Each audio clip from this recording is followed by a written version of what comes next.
Beautiful. Wonder if we could start. Big story today. You'll see, I'm sure, the FA revealing their DNA blueprint. I mean, your initial thoughts on this? Well, I think it's very positive. Very, very positive. First of all, he starts a really good debate, but you can agree or disagree with the aspects of the program, of the direction. But what's been seen in other countries, that every country that is set a bit of a path, a bit of direction, got everyone together, thinking within the same lines, and who's benefited from it is the development of a youngster and the way that the teams have been playing. You've seen it in many countries, from Belgium, Holland, really early, in Spain. Those long-term programs really help the countries of finding a way of playing and a way of developing players. So it's a real positive to have something like that. The FA are keen to bring through this sense of Englishness and English football as well, and not necessarily copy methods from abroad. Have you noticed a particular English style or traits? Of course, yeah. I think you shouldn't be afraid of looking around. Football is a world expression of sometimes of your own culture, and sometimes it's a choice of a style. Sometimes it's doing something that it fits the talent of your players. I think English players and England as a nation got a uniqueness about what you can produce or the way that you can play. But I don't think there's anything wrong to look elsewhere and how people use their tactical awareness and how they use the technical aspect of the game, and just pick and choose what suits England as a nation and as a country going forward. Because I think it's important to have a way of playing that the players would fit into, rather than having a way of playing that it changes every year, fitting into the most influential players. That I don't think that's something that's going to give you a long-term ambition of winning big tournaments. So I think it's a bit of both, understanding who you are and how you want to play. But there's nothing wrong with looking around on how other people work. Can you teach a player to be instinctive? No. What you can teach a player is to help him to have an environment where he can enjoy his football and experiment. The best teacher of the game is the game itself. You need to allow the young player to have many touches on the ball, small-sided games or small areas where he can find the ways to score goals. That's the biggest tool to help a player to become instinctive, to become.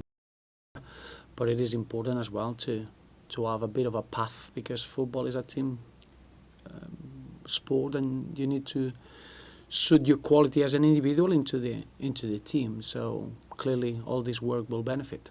One of your most instinctive and most talented players, Ross Barkley, he's only scored one goal in his last 23 games for both club and country. Is that something that you're looking to work on? Are you trying to get more out of him? Well, Ross Barkley is a goal scorer. When I say a goal scorer, he's got the instinct to score goals, and he's got the talent in the final third to be really dangerous. I don't look at stats in that way. I'm looking at stats that now he's fully fit. He's been consistently strong now for a while. It was a real setback when we started the season and he picked up an injury. But the last two games he's played a big role in both games at Wolfsburg and Spurs and Hull.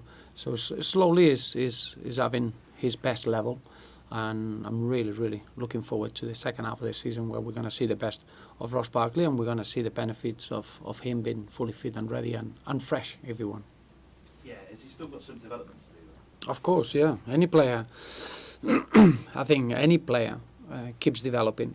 Any player that hasn't reached the 100 games mark is a constant development and a constant learning process. But that any player that he wants to improve and get better wants to be considered like that. But Ross is, I think we've spoken enough about him. He's a phenomenal talent. He's a unique talent.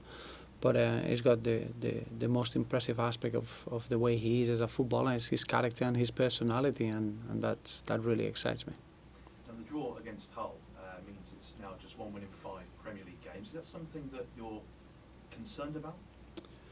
No, the truth is that we want to win every game.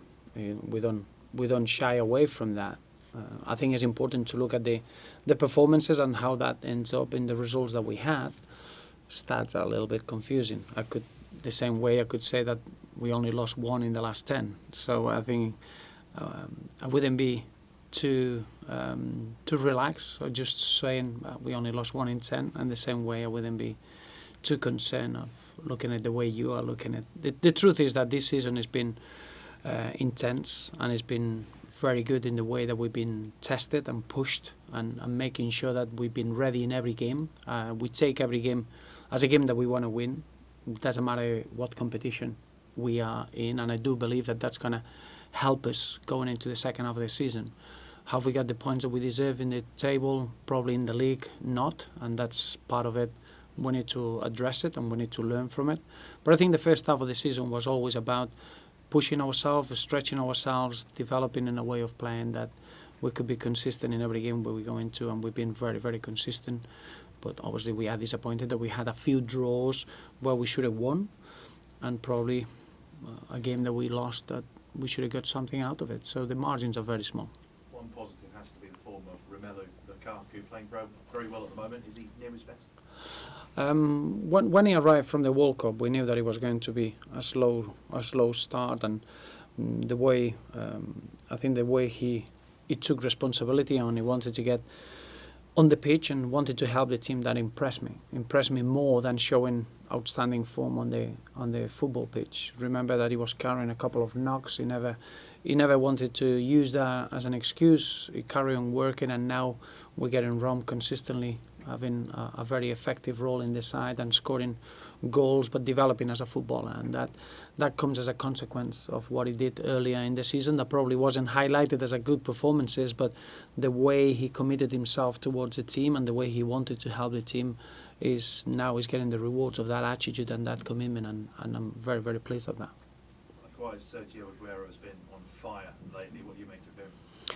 He's a phenomenal talent. I think he's one of those players in the league now that he can single handle it. He could win a game.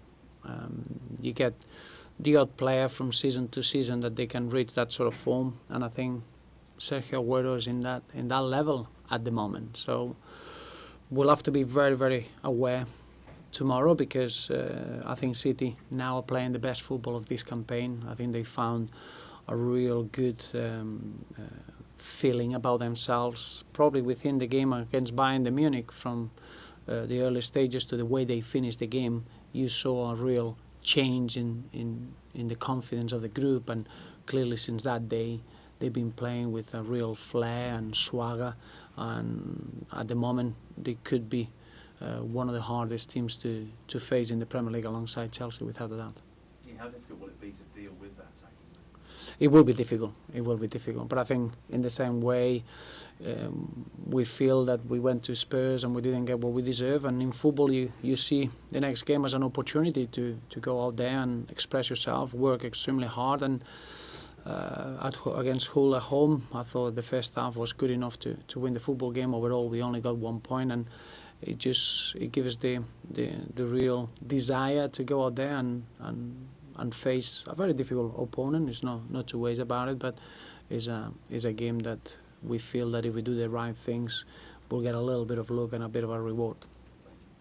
Pleasure. Roberto, Aruna Kone with a goal. How pleasing is it to see that, and how far away is he from being in contention for the first team? Really pleasing. I think we've seen a big smile of Aruna around the place, which always helps. He's ready. He's ready now for the first team. He will start against Krasnodar in the Europa League game, which are a really good moment for him to start the game, and we're looking forward just to make a real new start in his Everton career. It's been frustrating. It's been really difficult to having to cope with an injury of that magnitude. But now he's back, and I think he's going to be a very important player from now to the end of the season.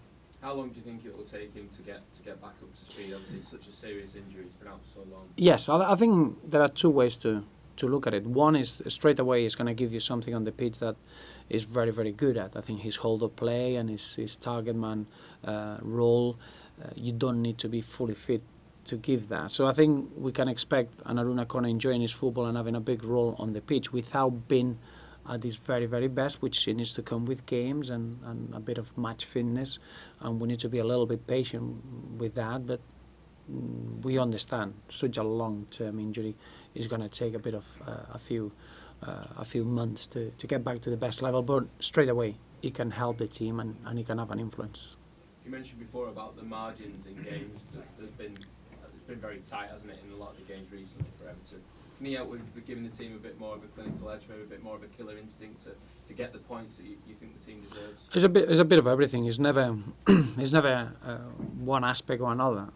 It's not about scoring more goals, because I think we can open up teams well and we can create chances. At times it's having to defend well and better. I think it's overall we need to just be a bit more aware of the performances that we're involved. That means that depending certain moments of the game we need to be a bit more composed, and we need to control the ball better. Others we need to be clinical, taking the chances. Others we need to be really strong defensively. So it's all in all is maybe just sharpen up our performances and making sure that once we are on the pitch we find a way to collect all 3 points or the wins that you need in Europe.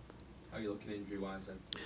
We're still very similar to where we were on Wednesday. I think I doubt that Stephen Naismith and James McCarthy and Darren Gibson will be fit for the weekend. Apart from that, Brian Oviedo and Aruna Kone, as you know, they were involved with the game at Goodison with the under-21, so that's great news. Stephen Pienaar had a role against Hull, so he's fully fit now. So that's the situation. Doesn't change much. Antolin Alcaraz should be available for selection on Saturday. From that point on, I think everyone else is still where we were. John Stone's progressing well, but still a little bit away from being fully fit, but with very good vibes about his rehab. So is that a little bit of light at the end of the tunnel, perhaps, with the number of problems you've had, especially with the workload, the number of games in December? I mean, they come thick and fast at this time of year, don't they? They do. But injuries are part of the game. It's not something that we need to blame or moan. It's suspensions, injuries. We've got a couple of players that they got 4 bookings, and that's the nature of the game. You want to be pushed to play games. You want to be involved in different competitions, but that's why I feel that we got a big enough squad to cope with whatever is thrown at us. And in terms of the way you said about the team feeling in the second half against Hull, I mean, how difficult is that particular aspect going to be, managing this workload and any fatigue there may be with the players? Well, I think it's just stop focusing on that. I think it's more focusing on the real enjoyment of being on a football pitch and being able to play football. Remember that as a footballer, you play games and then you train hard to get your best levels to prepare games. When you get in such a busy period, you just play games and recover, and is a different mindset. You need to change your mentality, and I think we're learning all the time, and we're getting ready to be able to cope under those circumstances. Obviously, we're facing a team like Manchester City that they've got exactly the same demands that we've had in the past, and even bigger demands the week after. So it's not an excuse for us. We'll embrace the opportunity of going to such a difficult place in the Barclays Premier League and understanding what a difficult job we have, but we've got a tremendous belief in what we can do. Thank you. Roberto, I was just thinking with Antolin, as soon as you knew that you didn't have to have surgery, is this around about when you would expect him to come back, or is that massively ahead of schedule? A little bit, probably a week ahead of the time scale that we were given. When you get an operation, it is a longer period. So we were all pleased that the specialist decided to go down to this route. This trained really well. Obviously, you assess a player day by day and how they recover while they're working with the team, and progressing well. And I think maybe he wouldn't be able to play 90 minutes, but it's someone that it could help us, and it could be available for Saturday. So it's a real boost, a real positive.